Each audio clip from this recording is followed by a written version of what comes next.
I would like to take this opportunity or moment to recognize and convey my gratitude for the effort put forward by those who held this role before me, notably the immediate former Commissioner General, Comrade and Honorable Africana Mande. A hand for him. I would like also to take this opportunity to acknowledge my brother Taban Abel, who lost his mother a few days ago. Thank you, Dr. Kon, for observing a moment of silence as we stand together to support our brother, Deputy Commissioner General, Comrade Taban. Thank you very much, my brother Africana. Your guidance and foresight played a great role in establishing the South Sudan Revenue Authority and putting together a framework for the current activities that we will continue to implement. Your commitment to developing a revenue system has provided a base for all of us to progress from. As we continue ahead in our journey, I bear the responsibility given to me by His Excellency the President, General Salva Kiir Mayardit, to improve our country's non-oil revenue. Maybe we call it revenue, because money is money wherever it is collected, as the advisor put it, whether in gold or in Numili or in Kaya, wherever it is revenue.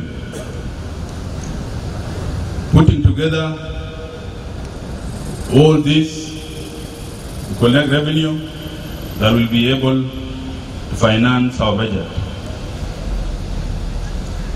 We continue together, we will fulfill these duties with guidance, diligence and integrity that we all bring from our disciplines, from our skills, wherever we went to school to be able to succeed in this great institution.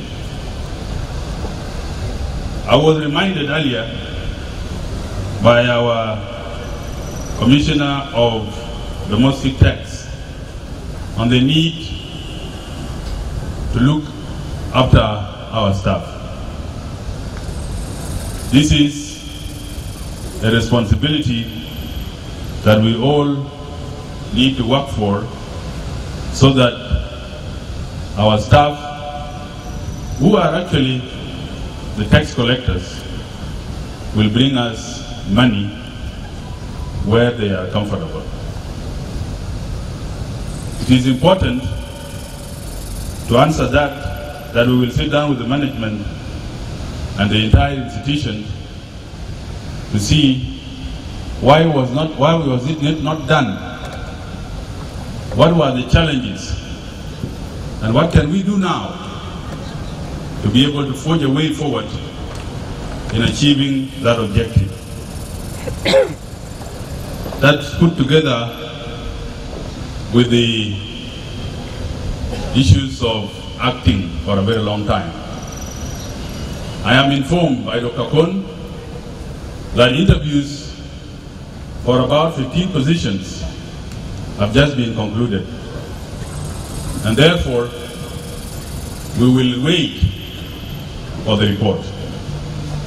And when the report comes, we will do our best to be able to finalize this complaint that was raised by our Commissioner for Domestic Tax.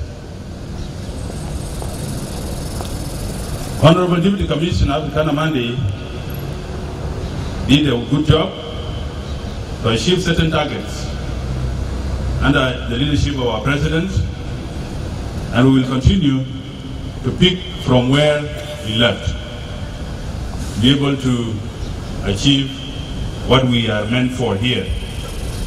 Ladies and gentlemen, let us remember that a tax collector is a patriotic citizen.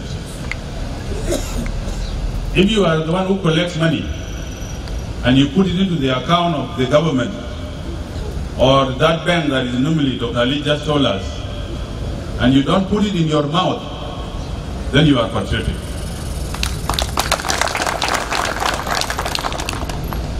You are putting it there so that your citizens, your country, can pay salaries and develop the infrastructure that we need to further our core objectives.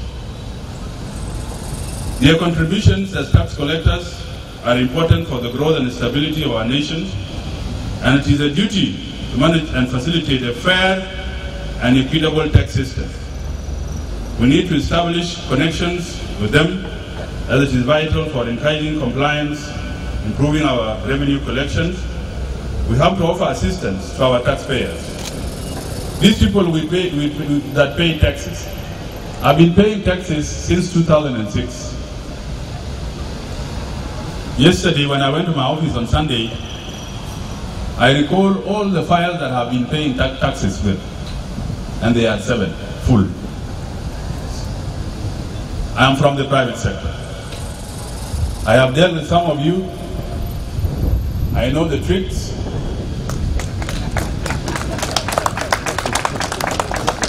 I have negotiated with some of you on how I can pay my taxes that were delayed.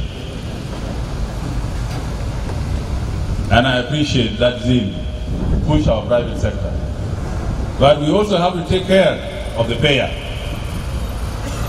The person who pays this money to you and you pass it to the government is also very important. So we have to look after them to make sure that a system that is fair, a broad-based tax system that is fair and equitable to all.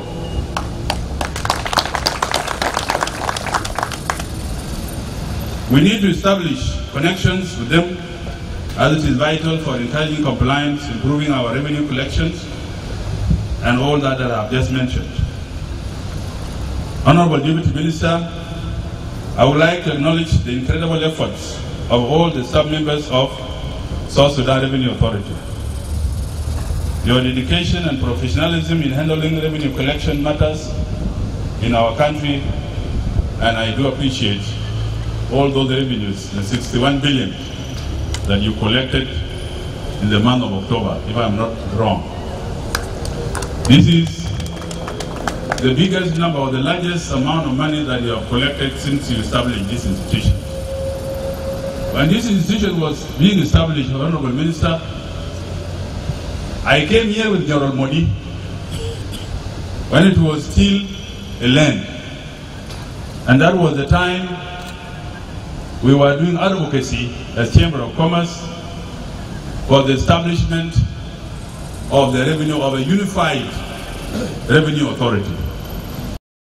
Because when we were going to the region, sometime with Honorable Agri-Tisa Sabuni, we are challenged by the revenue authorities of those countries that why do we only have the custom without a national or without a single window for paying taxes. And therefore I had a meeting with General Modi, and he told me there is a land that we are trying to acquire to put down the revenue authority, and we came here with him. Thereafter I was told he fell sick. I don't know where he is today. Kampala. Pass my regard to him, because we had a shared vision to see that the private sector that pays money need a single payment window where money is deposited and it is realized in its expenditure. Because you can also pay money, and if you don't see it being implemented in our development, then it becomes a discouragement. This is what the private sector stands for. So when they see development from the money that they pay, then they pay more.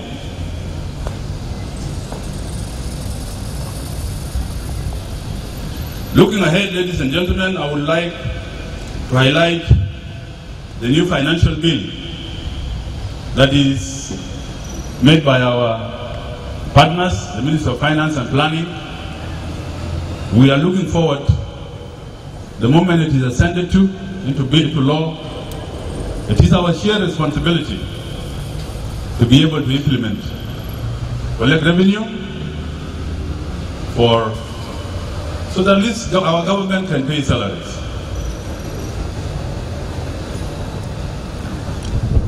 In the national budget,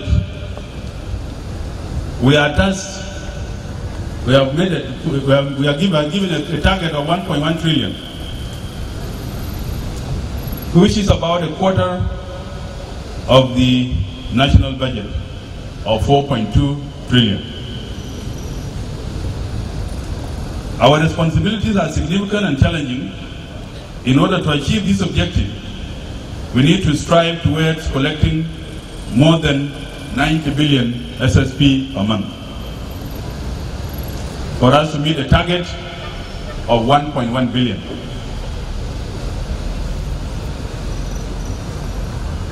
And I want to call upon our Commissioner for Customs to stand up.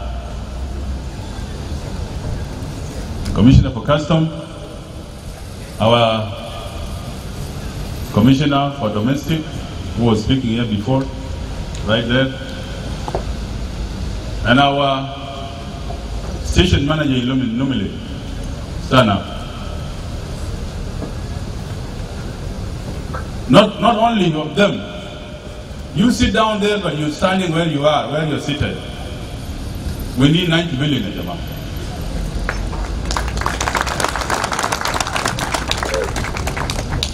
We have been told to do this, and we are capable of doing it. I want to encourage you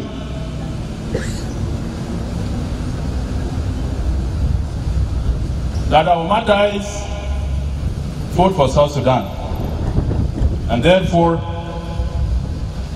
in the Revenue Authority today, we've been given a task of 1.1 trillion. You are the heads. Where is Dr. Kun? You are the heads of this institution. And we are told to collect 90 billion SSP to meet our targets. Can we not do that? Let us call for ourselves, we can do it. Please be seated. So, I will not bore you so much. But I have been running companies on myself. I registered a technology company in 2006 in August. And I have been running it up to today. And some of you knows what I have been doing in this country, in the private sector, including this peace agreement here. We dedicated ourselves as a team for 18 months in Addis Ababa and left our businesses. Because without peace, business dies. With peace, business prospers. And therefore, I appreciate our custom officers who are there at the borders to make sure that tax collection is safe. Thank you, my comrades. I will just put a few things and I finish. Investment in tax reform is key. This means injecting resources into initiatives that will enhance our capacity to increase tax effectively. Investment will allow us to streamline our operations and improve our service delivery. And this is the role of our Ministry of Finance and Planning. You cannot just collect tax every day and you don't improve where you collect it from. There is a need for infrastructure investment. I am a member of board of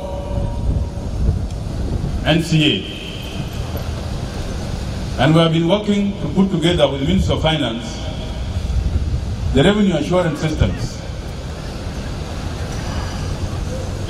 Comrade Napoleon has invested in revenue assurance systems where your calls are taxed. And you cannot just take them in the air. There is a need for a machine. And that machine is available in NCA. And we have done that with our Ministry of Finance because they understand the need to collect revenue efficiently. Central to our effort, ladies and gentlemen, we also wish to automate our tax system. The region is not collecting tax into the boxes or into the karatin. No. The world has made a system where tax are collected. And we cannot continue to remain behind. We have to develop our technologies to efficiently collect tax so that we can maximize on what it takes to use technology. I was informed of electronic tax register, the ETR machines that have been procured and they are around somewhere. We have to use them. We have to use them wherever they are. It is an immediate thing that we need to look at as management to put them into use. In order to succeed, it is essential that we work closely with the Ministry of Finance and Planning to ensure seamless collections and remittance processes. Our collaboration with the tax collection agencies will also be vital as we strive to create a unified approach to revenue collections across our nations. It is important to emphasize that we are not a spending agency.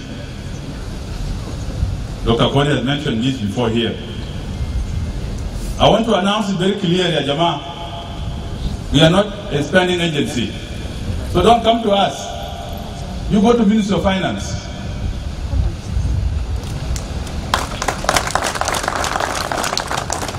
If there is something that you want to take from us, wait for it there. That is where it is remitted. The Undersecretary is here and the Deputy Minister is here and our Governor is here. They know. So I request you, if there is a way you can go there and wait for it there and allow us to collect the revenue that will be paid to you at that point.